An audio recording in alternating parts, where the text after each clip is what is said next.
The sky over Jerusalem has gone dark in the middle of the afternoon. A crowd that came to watch a man die is falling quiet. Roman soldiers wait.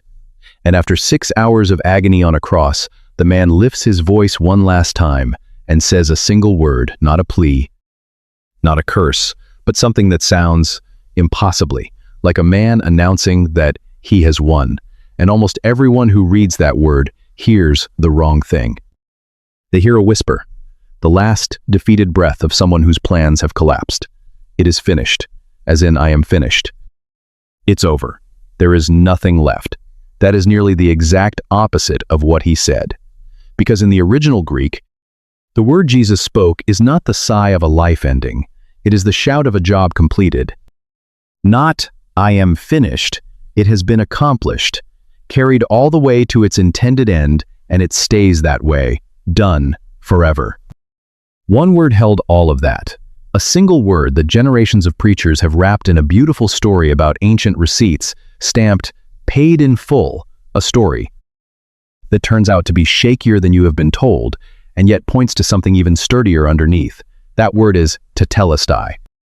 And once you understand what it actually means, and what it did not mean, the last word of the cross stops sounding like an ending. It starts sounding like the finish line the whole story had been running toward from the very first page. The place to start is the word itself, because almost everything hangs on one piece of Greek grammar that English simply drops on the floor. Tetelestai comes from the verb teleo, which at its root means to bring something to its intended end, to complete it, to finish it, to carry it all the way through to the goal it was aimed at. That much most translations get across. It is finished is not wrong, but it is thin, because the form of the word Jesus used is what Greek calls the perfect tense. And the perfect tense does something English has no clean way to say. It describes an action fully completed in the past and whose result goes on standing, unbroken, into the present and beyond. It is not a snapshot of a passing moment. It is a door pulled shut that will not swing back open. So Tetelestai does not mean I am ending. It means, roughly, it has been finished and it remains finished. It is done and it stays done. Nothing can be added to it. Nothing can be taken from it. Sit with that difference for a second, because it changes the entire scene. A dying man gasping, "It's over," is a picture of collapse. A man declaring, "It has been accomplished, once and for all," is a picture of a mission reaching its target. Same 3 English words, 2 opposite meanings. And the Greek settles which one it is. This is not a whisper of defeat. It is a verdict. Now here is where the word gets richer, and where the famous paid in full idea honestly comes from. The verb teleo lived a double life in the ancient world. It meant to finish or complete a task. But the very same verb was also the ordinary word for settling a bill. To teleo a tax was to pay it. When the Gospels ask whether Jesus' teacher pays the temple tax, the word underneath is this same family. When Paul tells the Romans to render what they owe, to pay their taxes again, this word, the lexicons say it plainly, teleo can mean to complete, and it can mean to discharge a debt. So the payment meaning is not something later preachers imported and glued onto the cross. It is sitting right there inside the verb. The same word that meant the work is done also meant the account is settled. And that is why, for centuries, believers have heard in Tetelestai something like a receipt being stamped. A debt a broken humanity could never pay settled. The ledger closed. Not I am finished, but it has been paid, and it stays paid. It is a powerful reading, and the word genuinely allows it. But you should also know exactly where the popular version runs further than the evidence, because the honest account is better than the legend. Here's the part almost no one tells you. You have probably heard it said, from 100 pulpits, that archaeologists found ancient business documents and tax receipts with the exact word tetelestai written across them, meaning paid in full, and that Jesus was deliberately borrowing that commercial stamp. It is a moving image. It is also not quite what the papyri show. When a scholar went back and actually examined hundreds of those Egyptian tax receipts, The abbreviation on them was not Tetelestai at all. It was a related but different word, one that means paid as taxes, and the fixed commercial sense, paid in full, pinned onto Tetelestai like a slogan, does not really turn up in the ancient sources the way the sermon illustration claims. Now, I could stop there and leave you deflated. But that would be the weak version, a dead end. So follow it forward, because the truth is stronger than the story it replaces. You do not need the receipt. You never did. The payment meaning was never resting on a stamp someone found in the sand. It was resting on the word itself, a verb that, in plain first-century Greek, already carried both completed and discharged, both finished and paid. The legend was a crutch, propped under a truth that could stand on its own 2 feet. Strip the shaky illustration away, and what remains is not less. It is a word, spoken by a dying man, that means a task was carried to its end, and an obligation was settled, and both of those are honestly, verifiably inside it. That is the difference between a faith built on a good story and a faith built on the text. The story can crack, the text holds, and what that finished work actually was, what task? What debt is where this goes next, because the whole gospel has been building toward this one word since its first chapter. Quick word before we get there. Everything in this study comes out of ours in the Greek text and the biblical sources. If this kind of study matters to you, consider joining as a channel member. That support is what lets us keep digging, week after week. And to those of you already members, thank you. You are part of everything this channel makes. Now, back to the cross, and to the question the word forces on us. Finished what? If Tetelestai means a work was completed, then the obvious question is the one people skip. What work? And the answer is that this single word is the last note of a song John had been playing since the opening of his gospel. Long before the cross, Jesus keeps talking about a work he was sent to finish. Early on, tired and hungry beside a well, he tells his confused disciples that his real food, the thing that actually sustains him, is to do the will of the one who sent him, and to accomplish his work. Near the very end, praying the night before he dies, he tells the Father, I glorified you on earth, having finished the work you gave me to do. Same idea, same root, threaded through the whole book.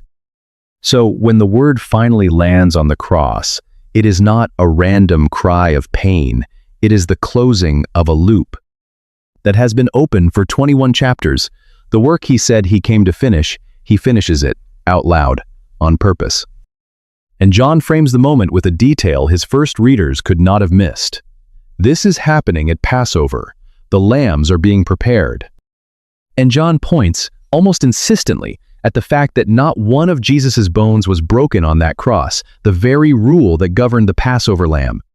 He is not narrating a tragedy that interrupted a good man's ministry. He is showing you a lamb at Passover, completing exactly what he came to do. The cross, in John's hands, is not the moment the plan fell apart, it is the moment the plan was fulfilled. Tetelestai is not the sound of a mission failing, it is the sound of a mission arriving. And here is a detail that quietly overturns the picture most of us carry in our heads. We imagine these words breathed out faintly, a man too weak to do more than murmur. But look at how the other gospel writers describe the moment of Jesus' death. Matthew says he cried out again with a loud voice and gave up his spirit. Mark records the same, a loud cry. Luke has him calling out to the Father at the top of his voice. John, for his part, simply tells us Jesus said this word, then bowed his head and handed over his spirit. So let me be careful and honest with you. John does not use the word shouted. The loud cry is what the other three record at that instant. And many readers reasonably put the two together that the loud cry was this word. I cannot prove from John's wording alone that he screamed it, and I am not going to pretend I can, but notice what even the careful reading leaves standing. Whatever the exact volume, this was not the language of a man giving up. A man giving up says, I can't. This man said, it is complete. And at least 3 of the 4 Gospels remember his final act not as a fading whimper, but as a voice raised loud enough to carry across a hill. Crucifixion was engineered to end in slow suffocation, the victim too spent to speak. This ending sounds like a proclamation forced out against everything the cross was built to do. He did not slip away, he announced something. And then, on his own terms, he let go. So step back and see what this one word has actually done. It corrects the picture of the cross as collapse. The perfect tense turns "I am finished" into "it has been finished." And it stays finished. It carries, honestly and from within itself, the double meaning of a task completed and a debt discharged. Without needing a single archaeological legend to hold it up, it closes a loop the gospel had been holding open from the first chapter, the work. Jesus said. He came to finish, finished. And it comes out not as a murmur of defeat, but by every indication as something closer to a shout. That is the weight hiding in a word most people read straight past. And the center of gravity in all of it is that small grammatical fact, done, and it stays done. Because if the work is complete, then there is nothing left for anyone to add to it. Not you, not your effort. Not your record. The finishing was his to do, and he said out loud that he had done it.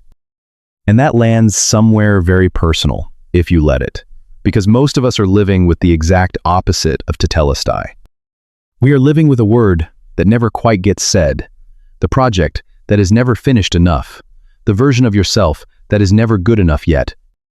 The quiet, grinding sense that you are always behind on some invisible ledger that if you could just do a little more, be a little better, pray a little harder, love a little more consistently, then maybe the account would finally balance and you could rest.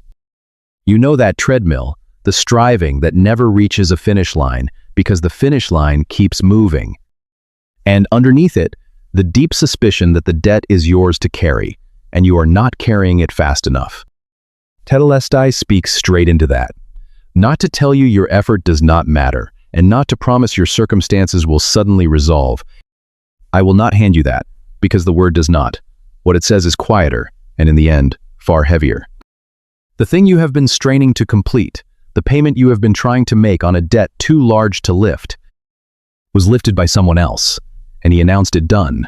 Not partly done, not done, if you keep up your end. Finished, in the perfect tense.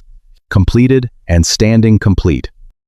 Which means the invitation is not to work harder to close the ledger, it is to believe the ledger was closed by a voice on a hill 2,000 years ago, and to stop trying to add your signature to a receipt that already reads paid.